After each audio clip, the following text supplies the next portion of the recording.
弟兄姊妹平安，今天是2021年的8月21号。今天的经文是诗篇84篇，列王纪上卷第5章第1到第12节，路加福音第11章5到13节。我们今天要分享的主题是祈求。最近在新眼光读经的范围是这个耶利米书。8月18号礼拜三的经文，是我们读到了耶利米书第29章。那提到了一个主题是上帝的计划，意思就是说，无论在任何的境况，无论是被掳或是困苦，归回或是蒙恩典，都是在上帝的计划当中。昨天8月22号的这个经文里面，我们谈到那个主题是永恒不变的爱。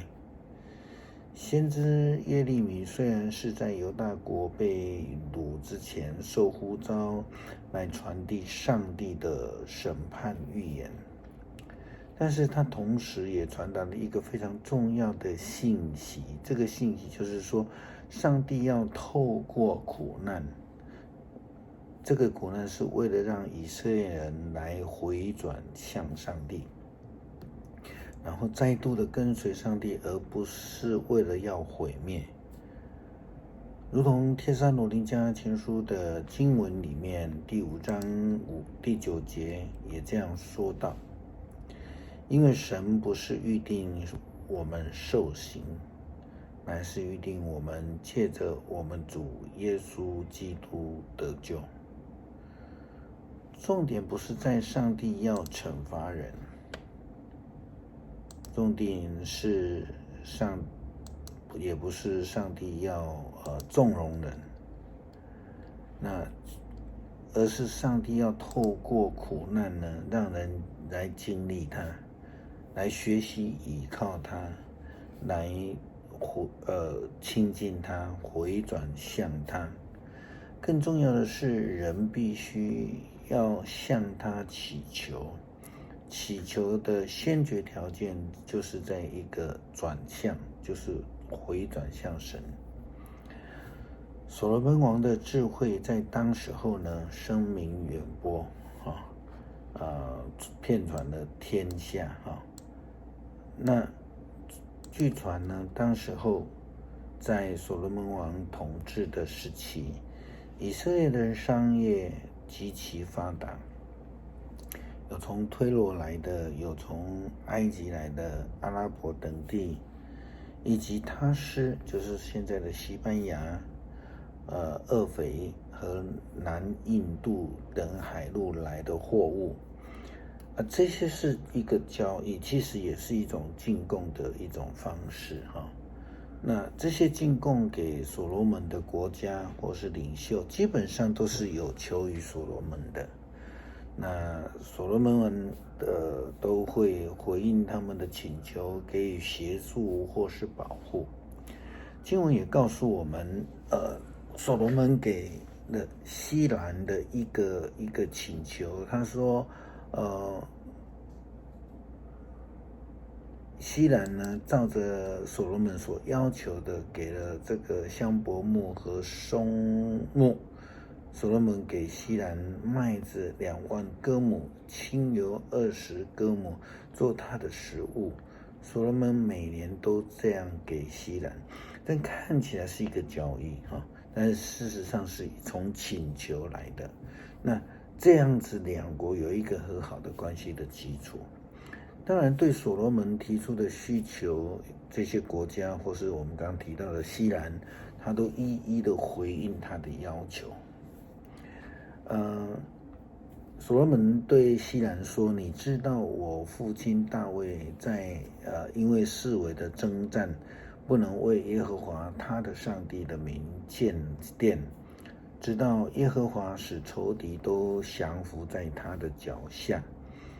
现在耶和华我的上帝使我四围平安，没有仇敌，没有灾祸。我定义要为耶和华我的上帝的名建殿，是照耶和华应许我父亲大卫说的话。我必使你的儿子接续做你的位，我必为我的名建殿。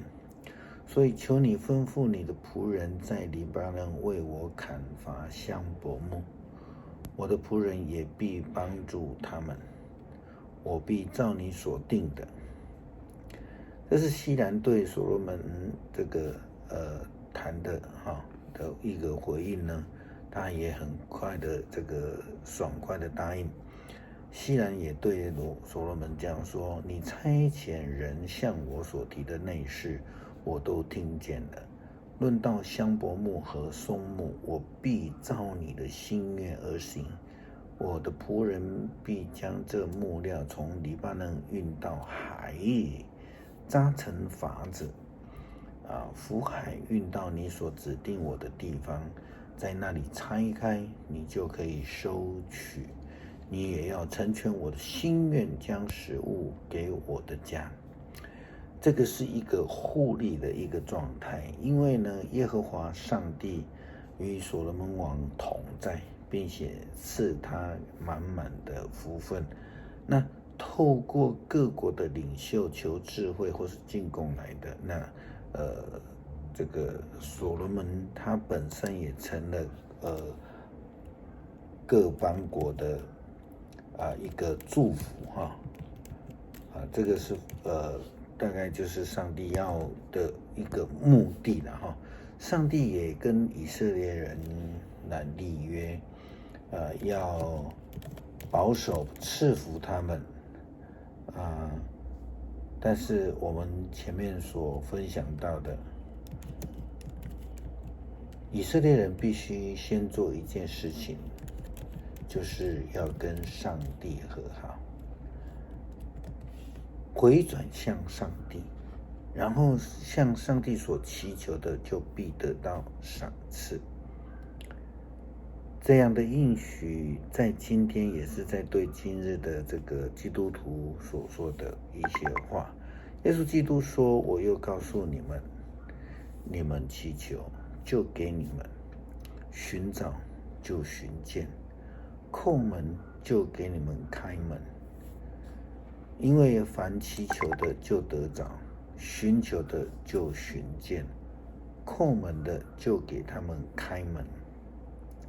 你们中间做父亲的，谁有儿子求饼，反而给他石头呢？求鱼，反而拿蛇当鱼给他呢？求鸡蛋，反而给他蝎子呢？你们虽然不好，尚且知道拿好东西给儿女，何况天父，岂不将圣灵给求他的人吗？